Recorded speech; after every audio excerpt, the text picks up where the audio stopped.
Get the latest of Browns practice throughout the week right now on our YouTube channel. Daryl Ryder recapping each and every practice and game while featuring the best highlights from coaches and players during media availability as well as on-the-field action. Subscribe to the 92.3 The Fan channel on YouTube now to get all the latest from Daryl Ryder and the Browns all throughout football season. Ross Tucker joining us in about 15 minutes. As a reminder, you guys can be watching us all day long on the YouTube feed there, 92.3 The Fan's YouTube channel. You just heard JP give a rundown of Daryl on the YouTube channel, so make sure to hop into the chat, make sure to hit like, all the good things. But I really do think it was interesting to watch how quickly people ran out of hope with Dillon Gabriel.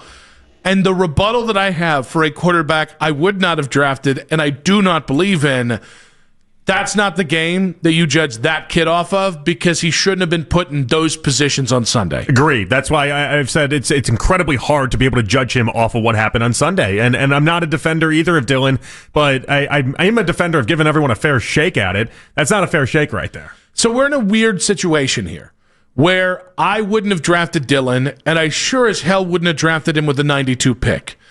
And I believe the people who say if you had taken Shedeur with the 92nd pick and Dillon Gabriel with a 5th-round pick, we'd feel a lot differently about the draft pick utilization of Andrew Berry and how he treated quarterbacks back in April. So I believe in that. So going into this Dillon Gabriel experiment, I thought, well, Kevin likes Dillon more. Give him 8 games, and that will still leave. As long as Dillon's healthy enough to play 8 games, that'll give Shedeur 5 games. It's not what maybe Shedeur fans want. It's probably not as fair of a shake as it should be, but 5 games is still enough to prove yourself, even if it's at the end of the season. After the first 2 games with Dillon, I think this should be much more of an even split. I don't think it will be, but I think it should be much more of an even split. Joe Flacco started 4 games. That leaves 13 games. It should probably be something closer to 7 games for Dillon, 6 games for Shedeur, or strike that and reverse it. Well, I mean, they look at it the same way that a lot of coaches historically have looked at the NFL, where they break it into quarters. And that's I don't think it's an accident that after the 4th game, Joe Flacco, the first quarter of the season, then got benched and told, hey, here's the clipboard, enjoy it, and then obviously traded after that. So it wouldn't surprise me if as early as 2 more weeks, if this looks like it did over the first 2, that Dillon is riding the pine and they found out all they had to find out. But I don't know how anyone looks at it and then says, okay, this is a good spot for whether it's Shedeur, Deshaun, Zappy, any of these quarterbacks to enter. If you told me 2 weeks ago Dillon would only get 4 weeks, I would be shocked. Knowing how Stefanski feels about him, knowing that they drafted him sooner, knowing that I do think that when you finally do play Shedeur, there's going to be a whole lot of the circus that comes with it.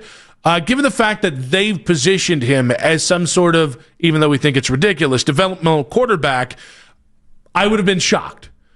I don't know I can say I'd be shocked now, because, again, I don't know I can definitively guarantee Kevin will be the head coach 2 weeks from now if he repeats whatever game script he had last week against Miami this weekend and loses, and certainly loses the next 2 weeks.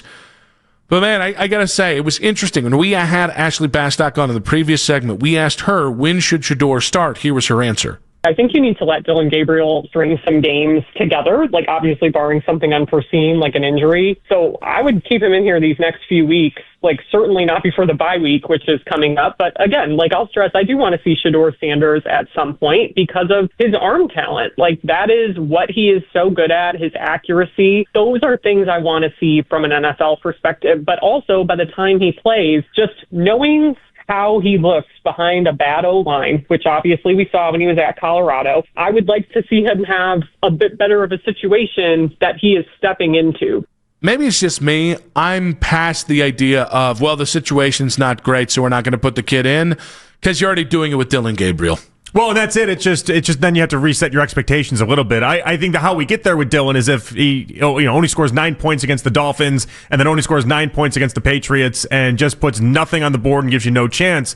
What else are you going to do? Like at that point, you have to go to Shedeur, and if they don't, they will do it under the guise that we're trying to protect him. Like that avenue has become open for him. I think the concern is going to be going from Dillon into Shedeur. If you have to go back, if we start juggling quarterbacks here, this could get really, really... Yeah, you can't go back. And honestly, I was wondering this earlier today. I wondered if, before the trade, I wondered if they were going to try to maybe do that with Joe.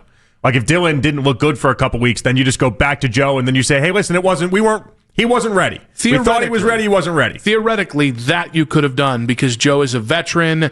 And I do think maybe giving Joe a blow, as it were, giving him some time to just...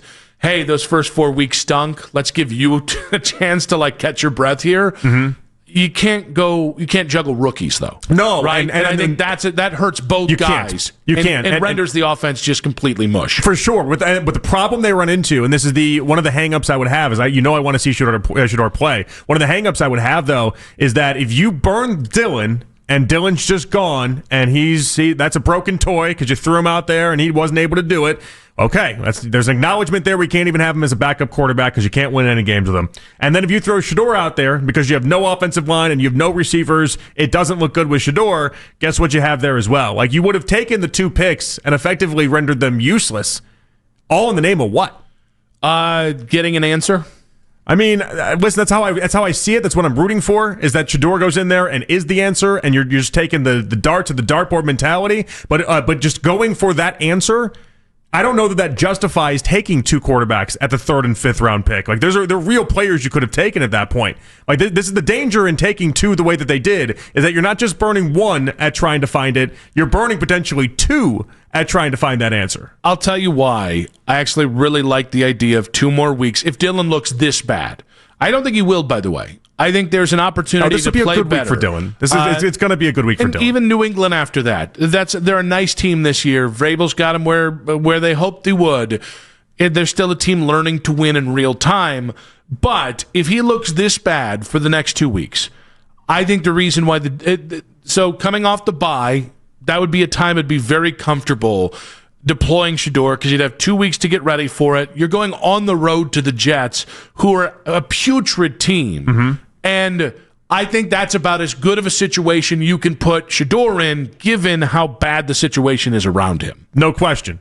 Jets, Ravens, Raiders, Ravens defense, that's not nearly as scary as what you think about the Ravens defense. Like that's a good spot for Shedeur to have an opportunity. But I think Dillon's going to look much better this week. I really do. In fact, I'd say this is the first week they scored 20 points offensively. If it isn't, then we're talking the way that we've been talking about 2 weeks from now, Dillon just being done. Can you get to 17? Come on, guys. Let's make a deal. Can you get to 17 points? Can you be a juggernaut? If you don't get to 17 against the Dolphins, we're already at the what are we really doing here camp? But like, what are we really doing if you can't score 17 against Miami? To get to this point this early I just really feel for the dudes in that locker room. This is a really brutal time to this early in the season to get to what are we doing.